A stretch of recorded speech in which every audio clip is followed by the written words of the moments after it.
இன்றைக்கி வந்து பூரி மசாலா எப்படி செய்யலாம்னு சொல்கிறேன். பூரி வந்து கொஞ்சம் பெருசாகவே போட்டுட்டோம். 2 சாப்பிட்டாலே வெயிட் ரொம்ப அந்தளவுக்கு பெருசாக இருந்துச்சு.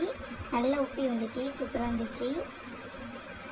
அதுக்கப்புறம் உருளைக்கிழங்கு பூரி மாவு பிசையும் போது போட்டுட்டேன். உருளைக்கிழங்கு வெந்துடுச்சு.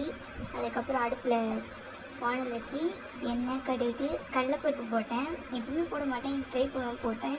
சூப்பராக இருந்துச்சு. சாப்பிட்டு கடலைப்பருப்பு வர நல்லா இருந்துச்சு.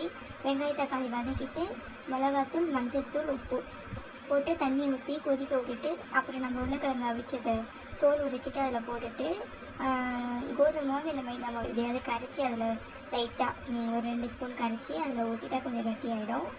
அந்த மாதிரிலாம் செஞ்சேன். பச்சை மிளகாவும் போட்டிருந்தேன், காரம் இருக்காதுன்னு. சப்ஸ்கிரைப் பண்ணிக்கோங்க. அஸ்ஸலாமு அலைக்கும்.